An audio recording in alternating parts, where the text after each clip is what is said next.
welcome to News 360 on TV3. It is the Valentine's Day edition. We have lots of love for you coming up. Good evening. My name is Noble Crosby, and these are the headlines of the bulletin tonight.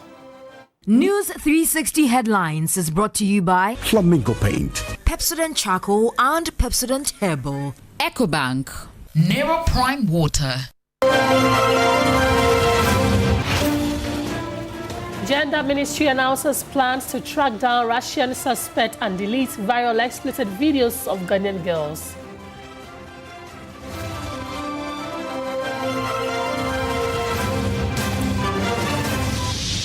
Also tonight, 3 dead, around 20 critically injured in fuel tank explosion on the Nsawam-Adwajiri Highway in the eastern region.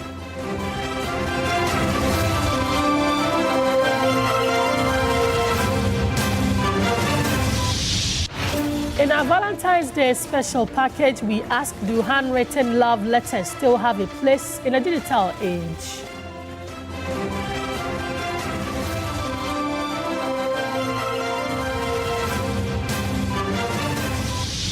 Much later in international news, planned US-funded baby vaccine trial in Guinea-Bissau blasted by the World Health Organization.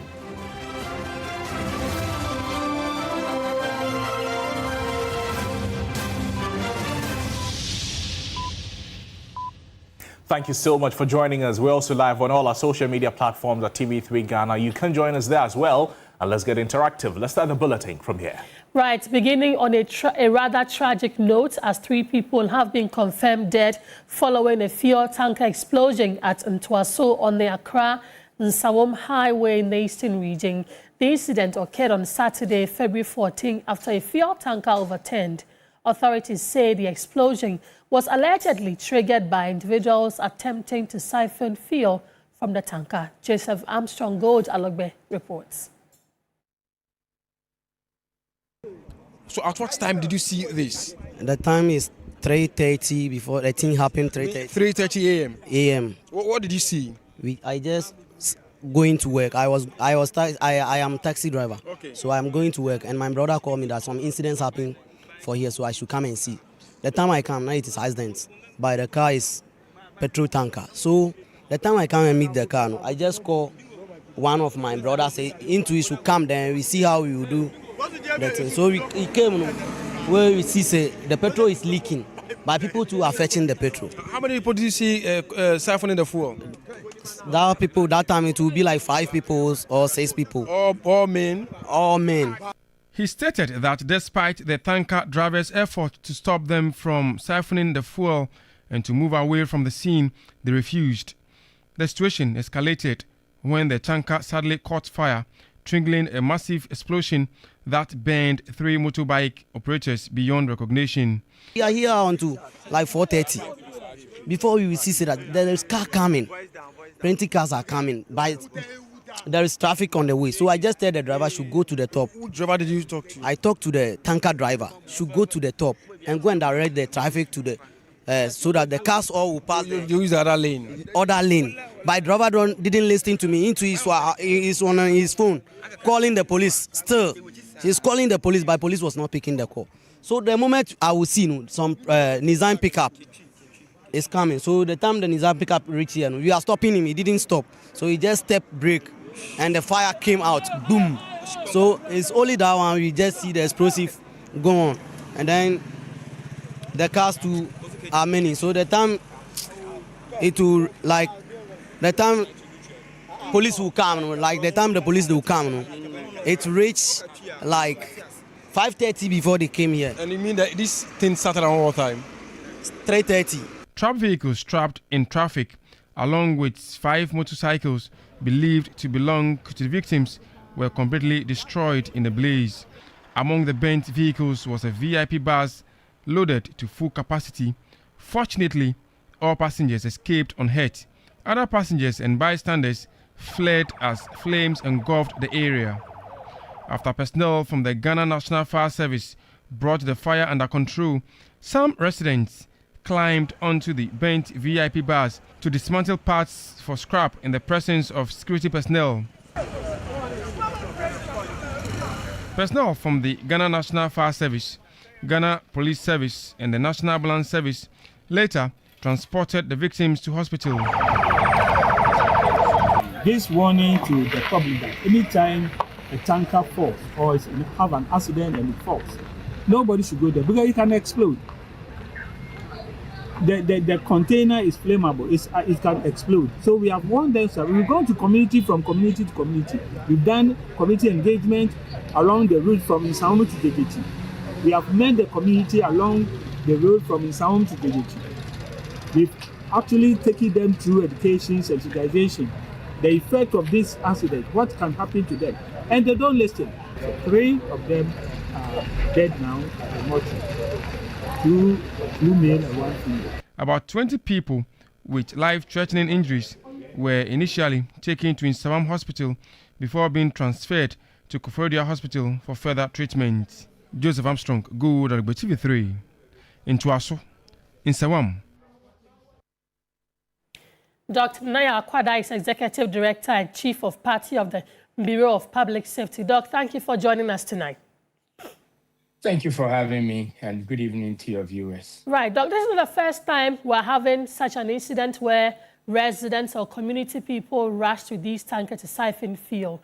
What are we not doing right so that we still have this happening? What should we do so people do not get to these tankers anytime something like this happens? Well, first of all, let me extend my condolences to the families of the dead and to wish the injured who are currently battling for survival at the hospitals speedy recovery and life. I believe that listening to the last speaker, I believe that the National Emergency Response Program did kick in, and education and sensitization has been done along the various major routes in the country regarding how residents should respond to some of these hazardous material spillages. To that extent, I would want to see the state, or NADMO for that matter, assess the situation very well and look at what gaps exist in the emergency response program and address it effectively. Also, listening to the eyewitness speak, I believe that it's important that investigators reach out to the driver of this tanker to understand what kind of calls he was making. But it brings us to one point. What regime do we as a country have for persons who are operating and transporting hazardous materials in our country? What trainings do we give them? How often do we refresh them on their trainings? And what are the processes that everybody must go through before you are giving the driver's license to transport hazardous material?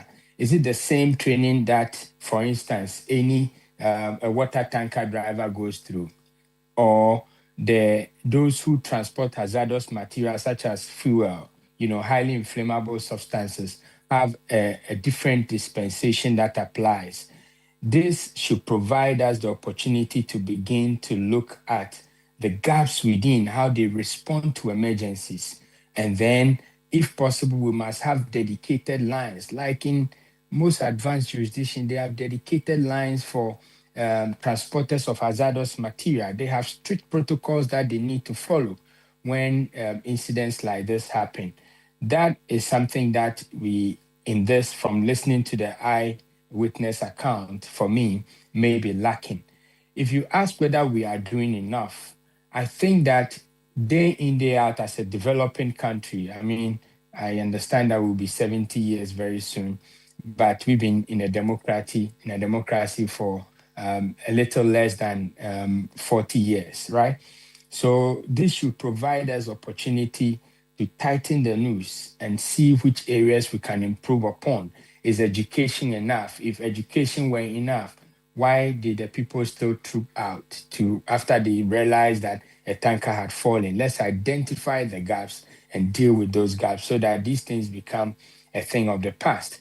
It may have polluted water. What would have been the actions that the driver had to take. What would be the action that EPA has to take in this instance? Where does the police come in? Where does the owner of these hazardous material come in? All these are protocols that our National Emergency Response Plan should address. Doc, should we treat this as just another accident or incident that happened, or it should rather help us create a path towards proper handling of these hazardous materials on our roads? A very good question. A very good question. And I'm afraid I'm not going to be able to provide you any meaningful response or any assuring response, because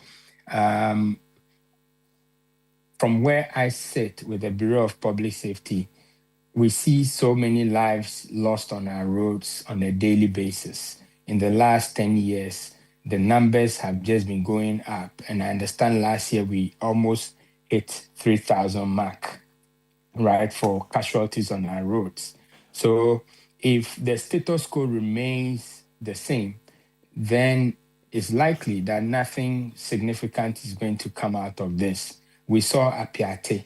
I mean, after Apiate, if we are still seeing things like this, then this is just a drop in the ocean. Apiate was a major incident that some of us believed that it should have led us to have a comprehensive program for people who transport hazardous material.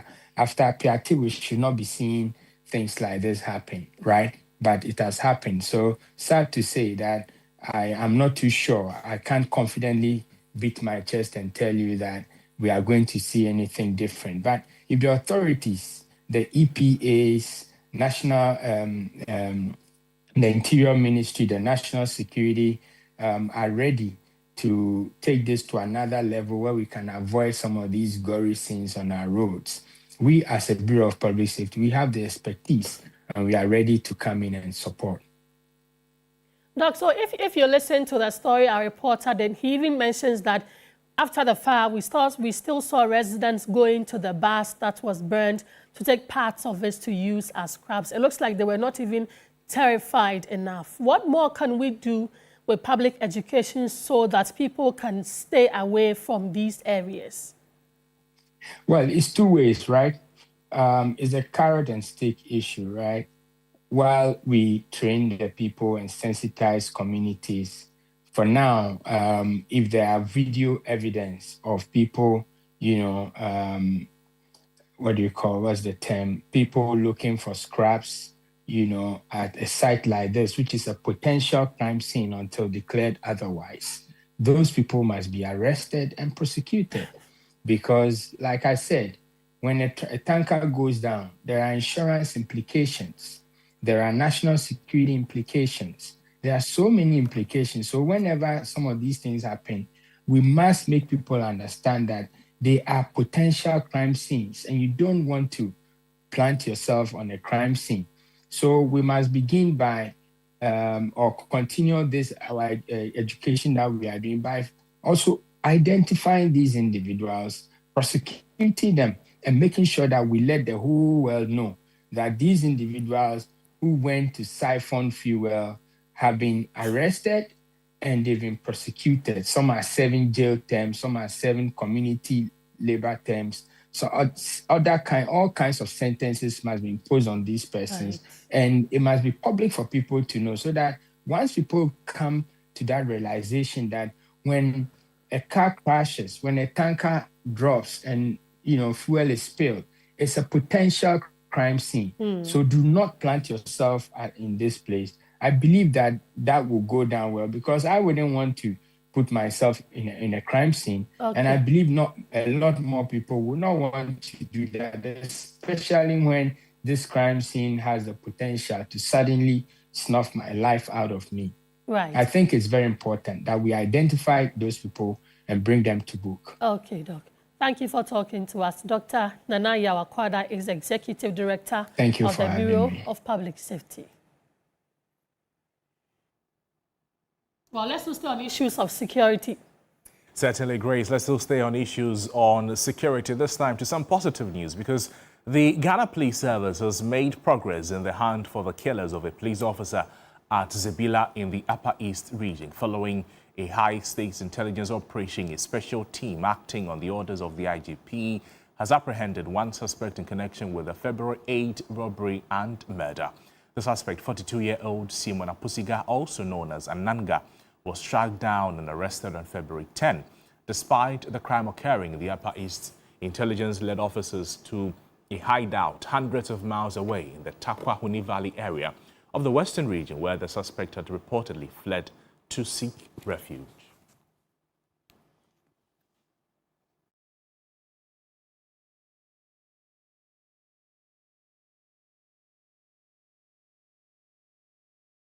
And the Minister for Gender, Children and Social Protection, Dr. Agnes Namomolate, says steps are being taken to remove viral explicit videos involving some girls shot by a Nigerian man. She said her ministry is working with the Ministry of Communication and security agencies to apprehend the foreign suspects linked to that case, adding that there will be support for the ladies. The minister spoke to TV3 on the sidelines of the AU summit in Addis Ababa. What has happened is very unfortunate, very, very unfortunate, and it is heartbreaking. I will tell Ghanaians that it might have happened to these girls today, but if we don't take pragmatic steps to stop it, it can reoccur. And so I will urge us to stop sharing the pictures and the videos. It is not good. You might think that it is fun sharing it, but from where I sit, people can lose their lives because of that. Their entire future can be wiped away because of that. I will plead with us. People fall, but the good thing is that they gather the courage to rise again. Let's give these people the opportunity to rise. On the side of the ministry, we are collaborating with all the security agencies to ensure that we pull down and then bring the perpetrator to book. I can't say everything out here, but some few steps I have had some discussions with my brother, Sam George, and he's going to work with his agencies. We've also issued a statement, and I think one of the communication agencies have also issued a statement. And so we are going to work together to ensure that this doesn't reoccur, and then we also make sure that there's enough support for those who are falling victims to this. We've also put out our numbers, but just like the way we work with the police or the CID to track perpetrators, we are also going to work to make sure that we reach out to them to give them the needed support to be able to recover and then move on to be better people.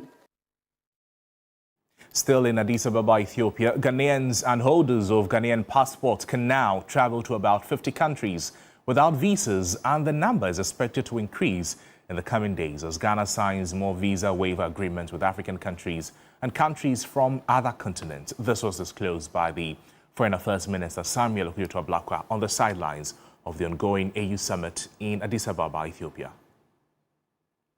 Expect more visa waiver agreements this year. We want to add more value. We want the Ghanaian passport to be the most valued passport in Africa and one of the most valued anywhere in the world. But that is not all. Remember that the passport itself, many people do not know that it is now probably the most secure in terms of the security features we have. It's now fully chip embedded, no longer biometric. At its core, a visa waiver allows citizens to travel between countries without the lengthy and often costly processes of securing a visa in advance. For Ghanaian businesses, this means easier access to new markets, and tourism also stands to grow as reciprocal arrangements encourage more visitors into Ghana, supporting hospitality, aviation, and related industries. Citizens can travel at short notice to negotiate deals, secure partnerships, and explore investment opportunities without bureaucratic delays. As of January 2025, Zambia was the latest country to sign a visa waiver agreement with Ghana, joining a growing list of countries to do so. Foreign Affairs Minister Samuel Okudzeto-Ablakwa says the move will deepen diplomacy, boost trade, and open doors for citizens and businesses alike. He, however, adds that demand for the passport is expected to increase, noting that security features have been enhanced to deal with fraudsters who may want to take advantage of the system. The bad guys will try to lay hands on our passport, will try to acquire Ghanaian passports when they are not citizens and are not entitled to have Ghanaian passports. So be assured that we have improved the security. We have invested in AI tools and modern technology to make us ahead of what the bad guys will be trying to do. Well, let's do some Valentine-themed stories now. And in an age of instant messages, blue ticks, emojis, streaks, and tweets, is there still room for handwritten love letters? This Valentine season, Samuel Yeboah Adams explores whether pen and paper still hold power, or perhaps they have been overtaken by the speed of technology. For many, love now travels through smartphones, where messages are typed in seconds and delivered in a flash. But for Nanesi, a young woman with a deep obsession for writing, nothing compares to ink on paper. Handwritten letters are a more thoughtful way to express yourself. I've realized that people are a bit more overwhelmed by the digital age, how fast-paced it is. So handwritten letters basically slow us down, help us to express ourselves thoughtfully, because we know that it's going to be kept usually by the recipient, so your words have to matter. What began as a personal passion has now become a service. She writes letters on behalf of others, carefully choosing and weaving words, shaping emotions, and helping clients express themselves in the most profound way. I've always loved writing. I was like the writer of my class, but not specifically letters. It was more of stories. But just a few months ago, the idea came to me, and that's when I decided to start writing letters. On the street, opinions are torn into halves. Nobody has the time to sit down and be scripting notes of late. And your partner may not even have the time to look at it. But once you put it on the digital platform, that's WhatsApp, SMS, it gets to them directly. When you are writing a letter on a piece of paper or something, because of technology, now people don't really do handwritten letters. They go to the internet, just search and then bring it up. Now it's using the IT as a means of communicating. It's relevant because it's just an advancement of it. Those days the letter had to go far, post office and those things, but now with a short notice you just get to those places. So I think it has enhanced the mode of transmission, but writing it, sitting down and drafting it is very key, and that is why I think that is very important. For someone to even waste his or her time to write a letter to you means a lot than just taking your phone to text. Miss Nancy is a style coach and relationship expert. She believes the tradition should not die. When you text, there is something, even though writing is also texting, but one is electronic and one is handwritten. There is something about text messages that takes away the I would say emotions out of the words. So when you write, you put in some effort. You probably were smiling whilst you were writing it. It's an energy. It's all in there. So I think that as much as we want to do and experience new things, some things from yesterday are awesome and we shouldn't let go of it. According to her, while some worry about delivery delays, Ghana Post has evolved with technology and improved its services. This is a new era, a wonderful time we're living in, that every house has an address. Ghana Post has done great. Google Map goes everywhere, and so can your letters and your parcels be delivered. Post or all of these things, it's easier now. It's way easier now. So that should not stand in your way. It's probably just you thinking it's no longer accessible, but trust me, it's even easier now. You can sit in the comfort of your home or call them to come, a delivery guy to pick it up, go post it, and everything can be done wonderfully. The question still remains, in a world of instant connection, could the slow art of letter writing be the very thing that makes love feels personal again? Samuel Yabua Adams for TV3 News, Accra. Well, do you prefer handwriting or phone type? Well, the phone is simpler and easier, but like the expert are saying, the handwriting also carries some emotions. It does not mean that the phone or the technology advanced ones do not carry emotion, though. But I mean, a blend of the two is fine. When last did you receive a letter written by hand? Senior high school. Right. Saturday, they bring all the letters and they mention your name, especially on Valentine's Day. If you don't get a letter, Crosby. And I'm sure you got a message this day. Oh, yes.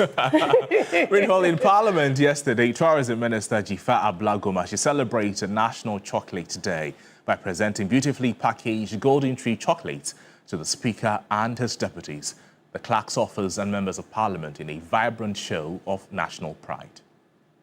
The celebration of National Chocolate Week and National Chocolate Day calls on all Ghanaians to 1. Support locally made chocolate and cocoa products. 2. Promote Ghana as a chocolate and cocoa tourism destination. Mr. Speaker, I want your permission to make a presentation to you, the clerk's office, and Right Honorable Speaker. And of course, every member in this chamber is going to receive their own bite of the golden tree chocolate. Mr. Speaker, I thank you for the opportunity.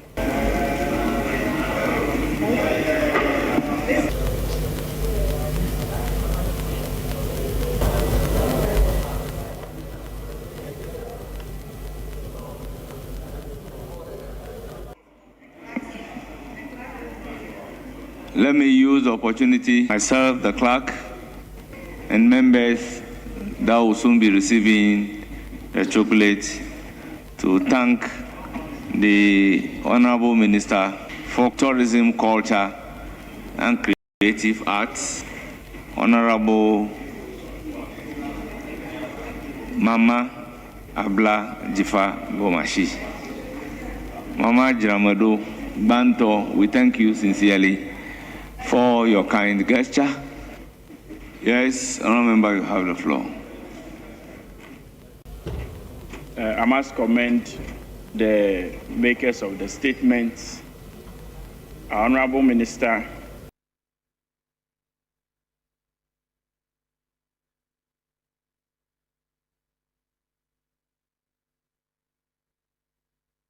That is why this day has been set aside to celebrate targeting as Chocolate Day. So I want to use this opportunity to thank the cocoa farmers, tell them their work as they do for Mother Ghana is equally noticed. And that is why today has been set aside to celebrate them.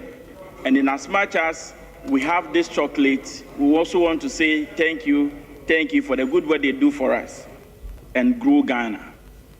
And this is most timely as our farmers of the cocoa, which is actually used in the production of chocolate, comes to a time that we need to appreciate. And residents of Sekondi Takrade turned out in large numbers for a Valentine's Day blood donation drive organized by Media Generals Connect FM in partnership with Effiang Kwanta Regional Hospital. The blood donor organized for the hospital, Simon Boateng, said the facility is facing a severe blood shortage due to a decline in voluntary donations and urged the public to donate to help save lives. Valentine's Day is celebrated globally on February 14 as a day of love, took on a deeper meaning in Sekondi Takrade this year as Media Generals Connect FM, in partnership with the Effiang Kwanta Regional Hospital, organized a blood donation drive to help save lives in the region. The event drew hundreds of residents who turned out in a remarkable show of support. Speaking on the sidelines, The events and promotions manager of Connect FM, Parkwesi Simpson, said the exercise forms part of the station's corporate social responsibility. One of the core mandates of the station, Connect FM, is community-focused entity, and doing this, in fact, fulfills one of our core mandates as a station to the people of Western Region and Ghana as at large. And then we strategically fixed the event for this day, that is the Valentine's Day, to sort of disabuse the minds of people that Valentine is all about sex, and engaging in other immoral acts. Instead of you probably giving to others who are in need to have God's blessing. On his part, the blood donor organizer for the Femkwanta Regional Hospital, Simon Boateng, commended Connect FM for organizing the exercise. He added, however, that the facility is currently facing a severe shortage of blood for patients in need, as voluntary blood donations have declined, and called on the general public to be willing to donate blood to help save lives. At the moment, the hospital is actually in need of blood. We are unable to provide services to our clients who come to the hospital who are in need of blood. We are talking about our pregnant mothers, our pregnant wives, our sisters and our brothers who are in need of blood, and they come to the hospital and we are unable to help them. We are encouraging each and everyone that wants to help save lives to come and then help us save lives at the hospital. We want to prevent death. We want to prevent the feeling that my relative was in need of blood. We went to the hospital and we were unable to get blood. We want to prevent some of these things. Residents who participated in the exercise spoke about the importance of taking advantage of the blood donation opportunity, noting that it is good for the body. Because sometimes when the red blood cells is on the high, it's also not good for you. So it is good to do it so that you have some fresh blood coming into your system.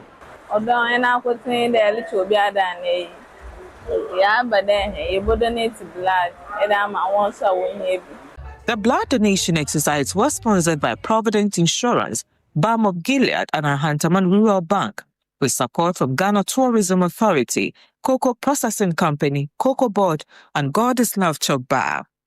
Meanwhile, the management of Connect FM has pledged its commitment to continue with the blood donation drive to help save lives in the region. Erama Smith, TV3 News, Takrady. We have more coming up after this break. Stay with us.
Welcome back to the program. Let's do some more stories tonight, still on Valentine, if you like. And it usually starts as a fairy tale romance and ends lonely ever after in betrayal and financial ruin. Across the country, romance scams are on the rise, with fraudsters preying on vulnerability, trust, and the desire to be loved. Grace Amwajiman in this report finds out how these scams work and how they can protect and how you can protect your heart and your wallet. I'm thinking about how people fall in love in mysterious ways. One British musician, Ed Sheeran, said people find love in mysterious ways. It included finding love also online. Popular Nigerian gospel musician Moses Bliss tells the story of how he met his wife through a dance challenge on the internet. And now they are a family of 3. I thank the Lord for bringing you my way. That's not all. Popular media personality Belamundi also said it took just a DM from her husband. One thing led to another, and now they live happily ever after. But not all the online love stories end well because of romance scam. Year in and out, many fall victim to this, and Frimpoma is one of such. We met on Facebook in 2019 and he sent me a friend request and I accepted it. So it was 3 days to my birthday, and on my birthday he came to wish me a happy birthday. And 2 weeks later, he proposed to me. Few weeks into the relationship, it was one financial demand after the other. Every 3 weeks he would ask me, Ifya, please, can you lend me like 200 cedis? I will pay it back. So me, I thought, okay, a girlfriend is supporting a boyfriend, so I didn't bother to ask him for anything. And Mr. Ban said, "Ja, young girl, I'm told of for me. Hope pray me to say me obia de obia be." Then she realized she was scammed. I cried. As me broken heart. So me swinsa me testina on fee me. Enti bibi kakra bia na aseni boyfriend, then he will block me. And me issue be block me for 2 weeks. That was when I realized that I was scammed. So I asked Reverend Francis Amo what will make someone want to be emotionally attached with a person they might not know or have not seen before. When people's emotions are really invested into something, most often you stop thinking. Their cognitive ability just switches off. It's been nights and nights of video calls and online calls and all that. So trust is built over a period of time when there's some level of consistency in communication. Now, the moment people feel like they can trust another person, automatically they let their guards down. Cybersecurity consultant Joshua Adai explains the psychology behind romance scam. So when it comes to romance scam, it's a form of social engineering. And when it comes to social engineering, it's a technique that's used to manipulate people. And it runs on specific or a number of principles. So one of the principles you'd have is urgency. The person would ask you to do something for them urgently. And sometimes the person is an authority. So the person will say that, oh, I'm a CEO, I'm a police, I'm a compliance officer. So if you don't do it, you'd be penalized for it. So what should people be looking out for in order not to be scammed? So you'd want to take that conversation offline. But before you take that conversation offline, you'd want to confide in someone. You'd want to have a third person as much as possible go with you when you're meeting the person for the first time. Another thing you'd want to watch out for is when the person wants you to transfer money using encrypted channels, untraceable channels. Especially these days we have crypto, and never be shy to tell someone when you realize that you've been scammed. Don't try to deal with it by yourself. In May 2025, 2 Ghanaian women aged 38 and 48 were rescued after falling victim to a romance scam that led to their kidnapping in Nigeria. Hello, baby. Oh, okay. Okay, I'll send you the money right now. Yes, I love you too. I'm sending it right away. Okay, bye. Oh, well, this is how it starts. From sweet nothings to empty account. Online romance scams are leaving their victims not just heartbroken, but also financially drained. This Valentine's Day, the biggest red flag might not be the absence of love, but maybe the sudden urgent need for money, for property, or even your life. And experts say you must be on the lookout. Grace Hamwajiman, TV3 News, Accra. Well, let's go to the Volta region. Some artisanal fishers in the Volta and Western regions are strongly advocating for their inclusion in this year's close season. According to the fishers, continuous exploitation of Ghana's maritime space coupled with illegal, unreported and unregulated fishing, commonly referred to as IUU fishing, has resulted in persistently low fish catch. Ghana's fisheries industry has for decades contributed significantly to the country's gross domestic product, served as a major source of protein, and provided sustainable livelihoods for a large segment of the population. Coastal communities have traditionally depended on marine resources, with increasing numbers of people venturing into fishing over the years. However, studies indicate that continuous overfishing and other forms of illegal, unreported and unregulated IUU fishing practices have led to sharp decline in fish stocks.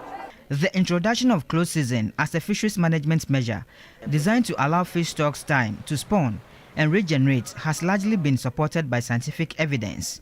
Last year, artisanal fishers were exempted from observing the close season following a political campaign promise. Close season for semi-industrial and industrial fishes will remain as is.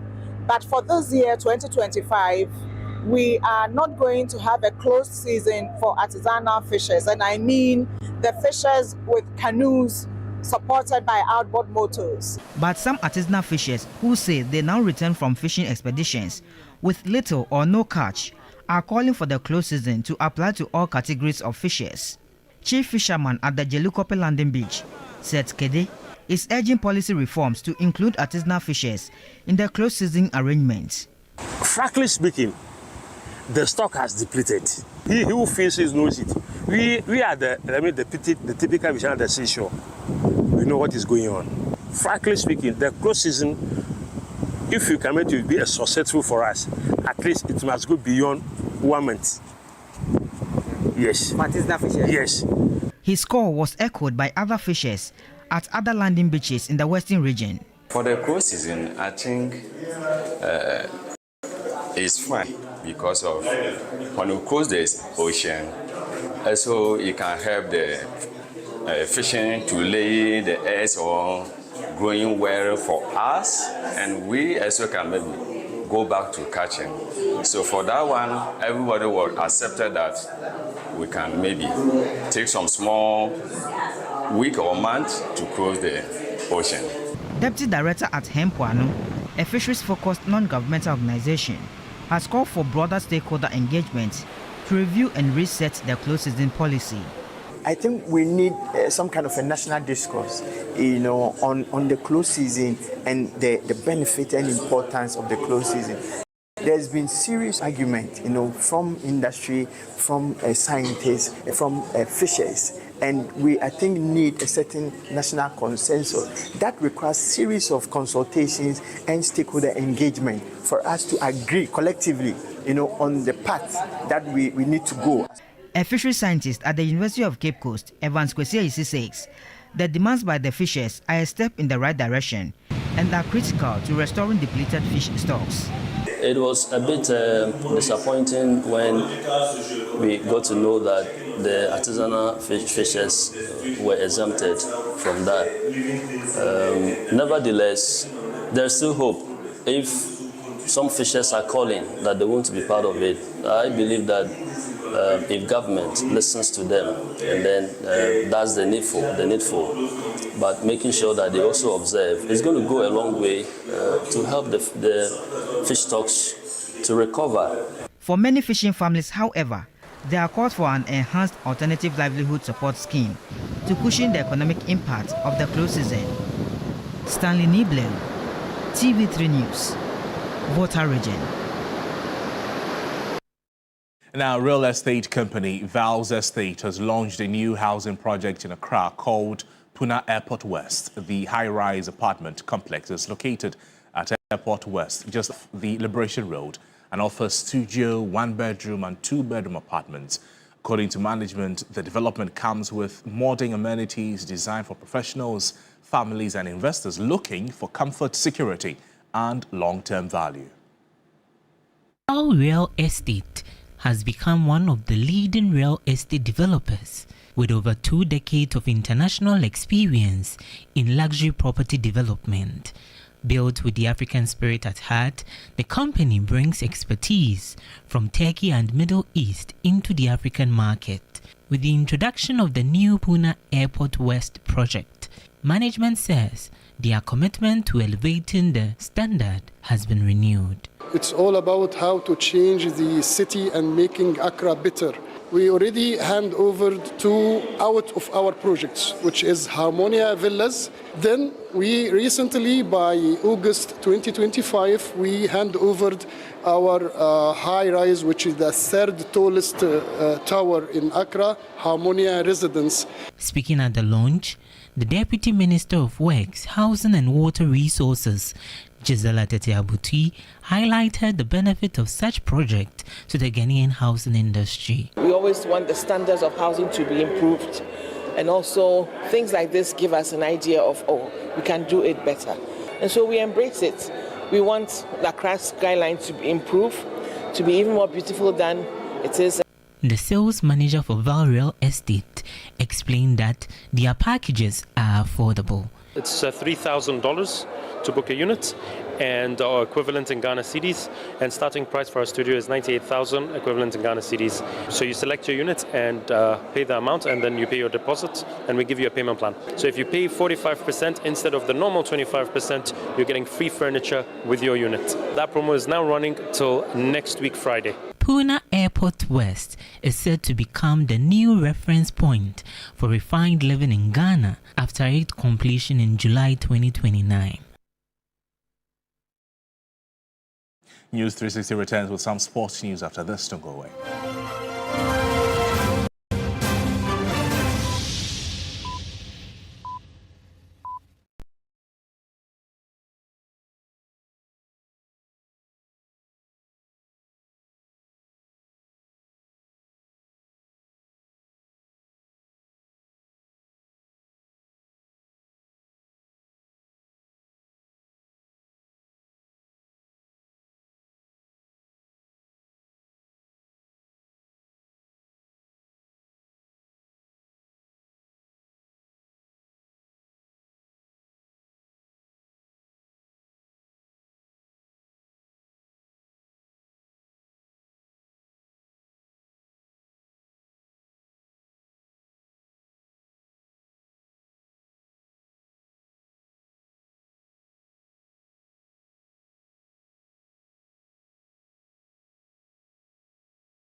Insecticide spray and coil.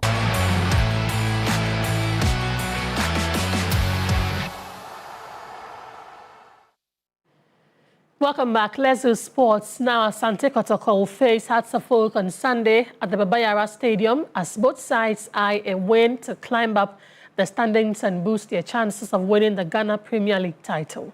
Both coaches speak ahead of the encounter. Ready to face House of Folk. When it comes to House of Folk and Kotoko, I don't count by what has happened before. It's the performance on the day, on the pitch, and how bad the other team wants it. That's what gives the results. So we are also starting to try and get ourselves ready for the game. The preparations is not just today. The preparations is just like any other league game, but this comes with its own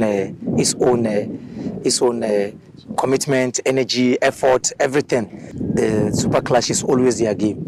They should take it and own it. They should let it be a belonging, and then they should keep supporting the club, and they should keep putting their hopes behind the club, and then keep pushing.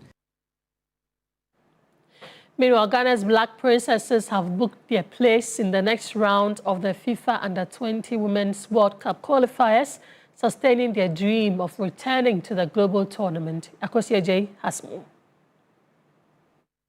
The journey to an 8th record U20 Women's World Cup tournament is still on course for the Black Princesses of Ghana. After 2 grueling matches against South Africa, they have been able to sail through in the 3rd round of qualifiers for the U20 Women's World Cup. Here in Ghana, the game ended 2-2, but back in South Africa, the Black Princesses were able to score 1-0, kind courtesy a goal from Priscilla Ije to propel Cole Charles Sampson and his team to the final round of qualifiers to book a date with Uganda. That means that in May, the Black Princesses will be back in action in the final round of qualifiers to possibly book one of the 24 slots available for the 2026 tournament, which will be hosted in September in Poland. And Manchester City beats League 2 Salford City 2-0 in the FA Cup to move into the 5th round, as January signing Maguire came on as a substitute and scored his first goal for the Premier League club. From that loan spell, and he's forward in this City attack, and there's a deflection on that and in.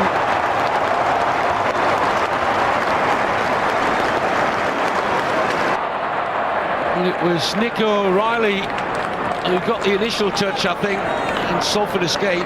Yeah, this is a good opportunity. Does really well, Marmoush, gets himself towards the byline, just puts it into a great position where you can see there with... Here's Ryan Cherky. Oh, right across the face and in. Well, it was a tap-in the end.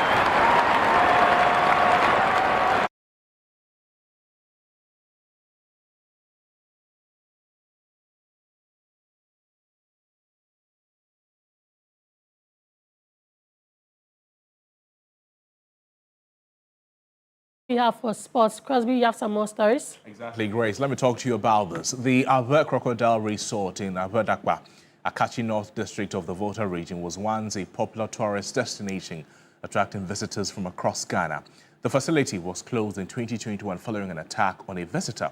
5 years on, residents are urging authorities to revamp and reopen the resort. Faisal Abdul Idrisu has more in this report.